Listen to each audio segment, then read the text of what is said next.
Hello, my Juicy Co-Creators. Lilu here in Las Vegas. Yes, I know, Las Vegas, out of all cities. But this is Lee Papa next to me. Hello, Lee. Hi, Lilu. Thank you for coming. Well, thank you, because I really, I'm doing this Juicy Living tour around the world and inspiring and interviewing inspiring people throughout those interviews. And here you come, and I received an email from you one day saying, you have to see and come to Las Vegas because this is really a soul city. This is not the sin city that everybody, keeps on hearing about or experiencing. There is a whole other aspect to Las Vegas. I've been definitely very, very inspired by many people around this city and went beyond that limiting belief that this city was a certain way. So thank you for opening that window, and now that we're opening a big door also for other people. Yeah, thank you. Thank you for coming. That's it's very true. Las Vegas is a soul city. And I can't imagine another place, and yes, there are amazing spiritual places in the world, but I love the juxtaposition of the Strip and the term Sin City, and then this amazing spiritual place that so many of us know. So we just want to spread the word so that more people know that there are other things to come to Las Vegas for than just the Strip. I love it. And everything is actually opposite energy. There's always a lot of complementary energies. Yin yang. So there must be, if there is sin here, there must be soul. I love it. Well, and there's a vortex, the energy, and does it have to be a duality? Can't they live harmoniously together? And even on the Strip, there are spectacular and beautiful and even meditative places on the Strip. You just have to have the eyes to see. And the openness. Yes, open heart. Wonderful. Well, we're here at the Ganesha Center that you have created. Tell us how. Source created. Source created. But tell us about this, because it's an amazing story. Thank you. Well, I had a near-death experience in 2008 that led me to this path. Many, many steps along the way, but I was working too hard, and like so many of us do, I had a spiritual life that was more new thought spiritual life, and I kept it on the side, and I had it for my own sake. I had it for my own special time. It was my passion, but then I had my life. I had my professional life, and I had my family life, and tried to be a good person and move along with what I was learning. And at one point, I had my own business, and I was working far too hard, and I was even stating, I'm going to make this business successful if it killed me. Right. So you be careful what you say, because we know especially now, there's so much coming out about the energy of words and thought. And so I stated it over and over again, and at that point I was really not very healthy mentally, emotionally. I was working far too hard, and I was killing myself, I guess. And so what happened was, things led to, again, I was ill, and I was going to a naturopath, my naturopath, and she was stating, what are you doing to yourself? You are always, 2 weeks, always here, and that you need to really take care of yourself. And I just didn't think that there was a way out.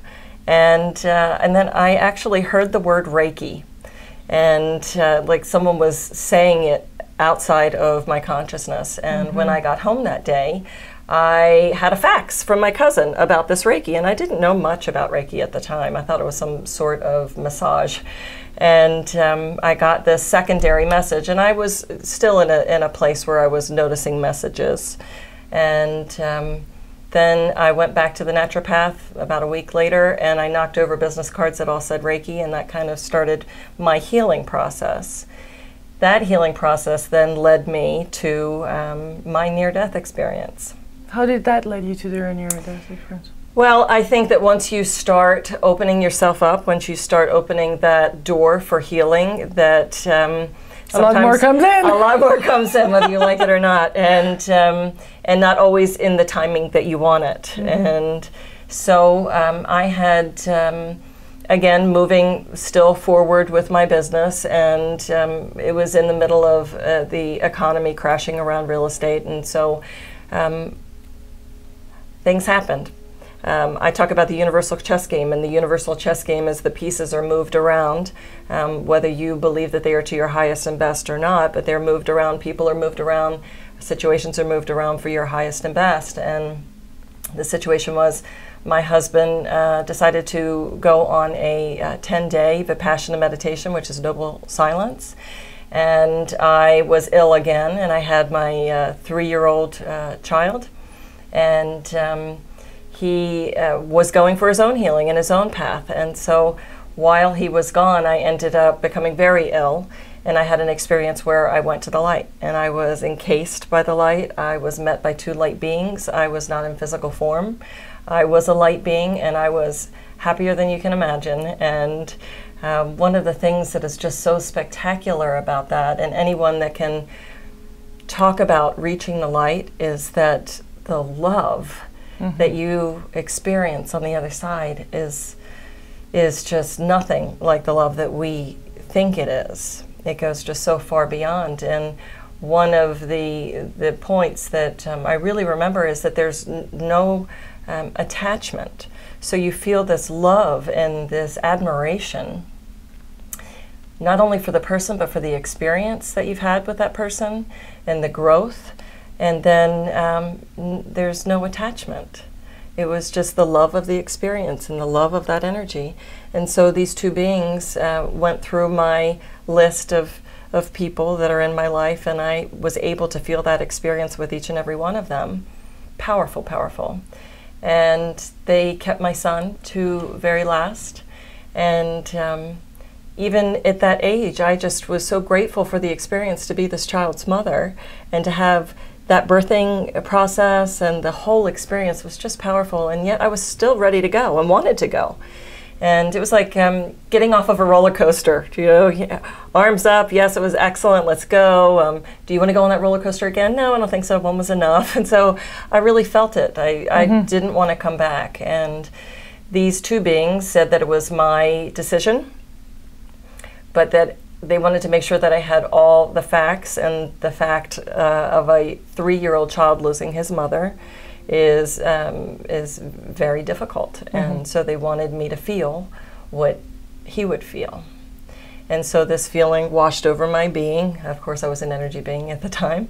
And the deepest sadness, and just something that you wouldn't wish on anyone, much less a child or someone that you love. And it took about 8 months for me not to be able to, you know, to sob during that part of the story, but very, very profound for me. And so I made a deal with the spirit beings and said I would come back and basically hand myself over to whatever mission I needed to, and be this child's mother. And I woke up really not knowing what the heck had happened, and not calling it a near-death experience. I was calling it a fantasy of death. And through guidance, spiritual guidance, I was told that that's what it was. I had this residual film left on me, and everything was just so beautiful, and I was in every moment. And even a light bulb, or, you know, a plant, or a doorknob was exciting and just interesting for me to just be with. And that lasted about 2 weeks, and exactly what Rosa Glenn Riley, my spiritual counselor that Brenda had referred me to, out of Houston, she was amazing, and she helped me through that original process to be able to state, oh, okay, so that's what it was, and what a gift. And I was also told that it was a gift because obviously for me to remember it, there are a lot of exit opportunities that we have, but to be able to remember it and to be able to share it is powerful, because it can change you. And so from there, how did the Ganesha Center started? Well, when did you feel you had to do this? Because you totally changed your life. I did. I woke up the next morning, the right side of my face was paralyzed, and I knew that that was the final message, that it was now on my physical being, so I couldn't deny what had happened. And I went through a process with closing my then business with my partners, and what my husband would say is allowing space between the words. So just allowing the quiet, because so many of us run through our lives busying ourselves with our cell phones and with texting and with the radio and with news, and so I stopped all of that. I stopped watching the news, anything that was not to my highest and best, and I just tapped into what that vibration was. And the more that you do that, the more that you start shifting and changing, the more tapped in you are to that internal navigation. Mm-hmm. And I started to receive messages. So that internal guidance I would listen to, and at first it was very awkward. Mm-hmm. You wonder if that's you or if you're getting intelligent guidance. And was that through dreams or inner voice? Or inner voice. And I'll give you a case in point. I was urged through, let's say, divine intervention. I had inspired thought to start a garden in our backyard, a square-foot garden. I don't know if you're familiar with the square-foot garden concept. No, I love it. You know, it's gardening for people that don't have green thumbs. So I did this above ground, and in Vegas, that's what you need to do, above ground. And I very easily, it all came together, the synchronicities, and of course the synchronicities are all messages. You need to listen to all of that. And through synchronicities, I got this square-foot garden all set up, and I'm a Virgo, and I was very left-brained, and so everything is square for me. I liked the square-foot garden concept. And I started watering. And I would water these squares, 1, 2, 3, 4, 5, 6, 7, 8, 9, 10. 1, 2, 3, 4, 5, 6, 7, 8, 9, 10. And I heard, like you were next to me, I heard stop counting. You know, I'm out in my nightie and I'm looking around, and stop counting. And so I stated why. Stop counting and feel the water, feel the plant, feel. So I started getting this guidance to shift me from being left-brained to tapping into my own guidance and the direct connection to source that we all have. And that was, I just felt like I was in class, and I would get these messages and this guidance step by step by step.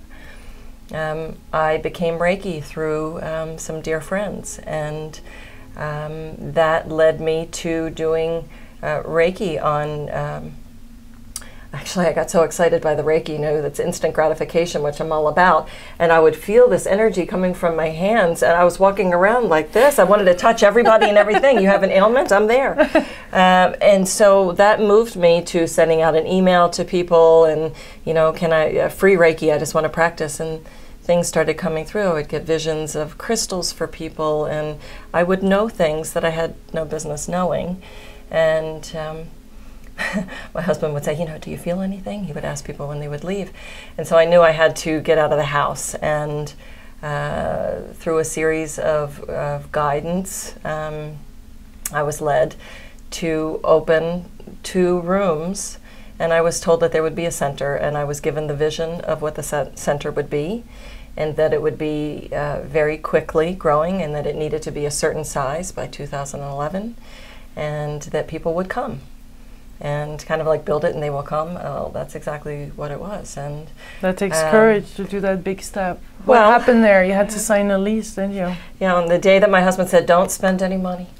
And so I was scared. I was scared to death. I sat in the car saying, oh my God, what did I do? I just asked for a lease for 2 rooms, and where am I going to get this money, and how is this going to happen? And called my girlfriend Wendy saying, what am I going to do? And when I sat quietly in the car, just the warmth and the calm washed over me, and I knew everything would be fine. And I went home and I spoke to my husband, and my mom was living with me at the time, and through the amazing support and just how smooth, when you were in that slipstream, I like the term the slipstream, because you know when everything is moving smooth that you are where you're supposed to be. When you get kicked off the slipstream, that's when you have to start analyzing, okay, what am I doing differently? What am I doing? And for me, when I get kicked off the slipstream, it's because I get in the way. I started with this center with 2 rooms, and I called it Reiki by Lee because it was just too embarrassing to call it a center with 2 rooms. And it grew very quickly, and we're 2 years old this month, and we have 13 rooms, and and people do just come. They feel the vibration. They, you know, we're not out on the strip mall, and we're not easy to find. You have to be tapped in tune, and know where we are. And people do show up at the front door saying, I don't know why I'm here, but I was guided here. Or I saw that sign and I knew I had to come in. Amazing. So you have the Reiki room, the dream room, the meditation room. We're in the Reiki room. We are. This is incredible. So little by little you added rooms, and little by people little we showed added up, rooms. teachers, I guess. Teachers, friends, volunteers, an amazing amount of volunteers. Oh, I'm just so incredibly grateful for all the assistance. And early, when I still had the 2 rooms, I did a little open house. And I had an acquaintance friend in my real estate years, and his name is Paul Eisensee. And hey, Paul. Wish hi, I Paul. would meet you today. I know you're not here, but miss looking you, forward to yes, it next miss time. you so much. Just an incredible giving soul, and just we were connected, and I was asking Source, what am I going to do? I have a young family. I can't be here in the evenings and on the weekends. And Paul said, you know, if you need any help, just ask me. And that was hard for me. And that was also one of my lessons, to be able to reach out and accept assistance and help from people. And he's just one of my just dearest friends, and I love him deeply. And so he has not left since that day. And he has just been an incredible support system and so much a part of the center. And whenever we need the help comes. We reached a point early on, I guess we were about a year old, and we were financially struggling. And I had to believe, because that's the idea, is that you stay in that place of calm, that equanimity, and you just have the faith that it's going to work out. And we needed an influx of money. And I had a client that it was a new client, and Jason Firth, and he stepped up to the plate and just said, I love what you're doing. You need help, and I will assist with becoming a partner, a financial partner. And then Brenda Calvin, my dear friend Brenda Calvin, and Michael Malharick are part of the team. We call them the Foundational Four, because we're the ones that are here really working in the space, opening up, closing up, doing bookkeeping, you know, all the things that you have to do to keep a center like this running. And I could list, that would take the whole half hour. All the volunteers, all the people that have just given of their heart to come and assist from every avenue, from answering the phone to delivering flyers. You know. So how do you get out of the way? How do you really let it flow? What's your best tips for people that really want to be in this space, so that they can welcome wonderful, beautiful things in their life and have their dreams like yours blossom? Very good question, getting out of the way. When you feel challenged, you know, how do you get back in this space of love? I guess with your near-death experience, you could go back to it too, in that vibration. It's true, yes, because I do have the memory of it, which is a real gift for me, and not everybody is going to have that experience. Quieting themselves, there is something just so powerful about sitting in the quiet, getting in nature, reducing the things that are blocking. You know, if there is a blockage, you're going to feel it. You're going to feel it on your physical body. You know, we deal with that in Reiki all the time about the chakras. So something's going to hit you first on the emotional level, then it's going to become the physical level. So hopefully you're going to feel it before it gets to the physical. So if you're feeling something, I love the word icky. Okay, so it's a very, you know, professional word, isn't it? It's very scientific. So you tap into that internal navigation that you have. You walk into a room, you're at a party, and or you meet someone in a business environment, and it feels icky. Well, you honor that, and you thank the guidance, and you move in a different direction.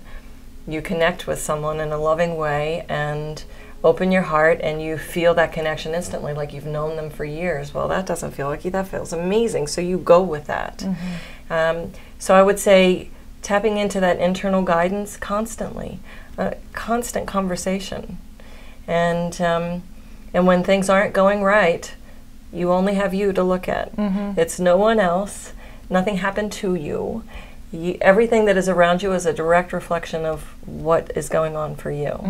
So there's no blame, and even blame of self, because everything is divine. And that's a good point right there too. Yeah, because absolutely every step of the way. I mean, even it took a while for us to connect, and it's perfect and divine. And I was going to be here at the center on a Sunday, which I normally am not, and it was just, you know, when it's easy, it's easy. You're in the slipstream, girl, you know. It feels great, doesn't it? When it's what you would call juicy. Yeah. So, yeah, so when you feel it, when you feel the slipstream, when you're going to use the term juicy or whatever term you're going to use, tap into that and know what that feels like, because that is so a part of you. That is your soul. That is your soul connection. That's your higher self connection.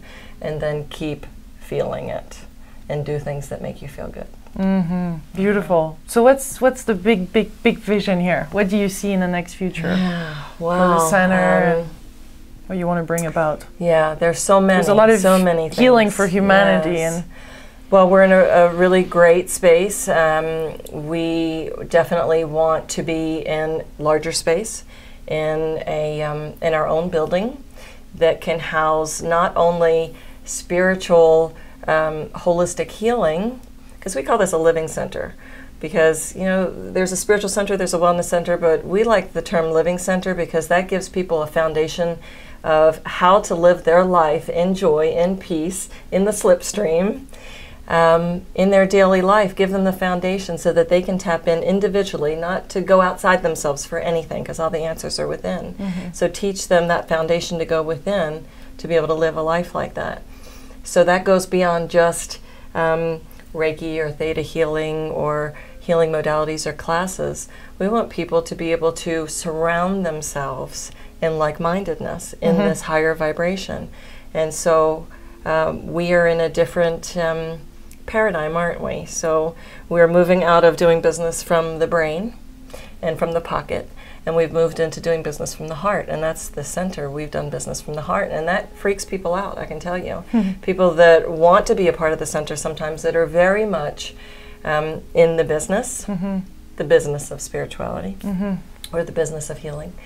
We really have tried to marry doing business from the heart and being authentic, and so we want to offer a center that layers on that, that has a conscious real estate company, has a conscious attorney, has a conscious CPA, expand into a school environment so that the little ones can learn from early on how to do Reiki and energy healing, how to quiet their minds, how to look to their higher self and not go outside for anything. Now that's, you know, that's challenging because you can't keep them in a box that way, right? We want to expand into more arts, because some people find their meditation in losing themselves in painting or acting. However you tap into that beauty, that quietness, is your meditation. So there's, you know, that we want to have a little victory garden, and we have all kinds there's of plants. There's a garden there. There has to be a garden. Yes, and of course, you know, a lot of gardens. So there's a you could call it a dream or a vision or a manifestation, but it's not far behind. And it's unfolding fast. It is unfolding incredibly fast. And the thing is, when you talk about getting out of the way, is I don't need to go outside for anything. It gets attracted to the vibration. And when I do try to go outside, it doesn't work. So sooner or later, you learn not to go outside. I love it. But yeah. So well said, yeah. Well, this was very, very inspiring, and I know it has been very inspiring for people watching too, I'm sure. You are an incredible inspiration, and the fact that your vibration goes out to so many. And people like you come to me. Well, so many through the internet. You know, isn't it beautiful about the internet, because we can reach so many people? Yes, all over the world. Yes, it's beautiful, and you're a beautiful soul. Thank you.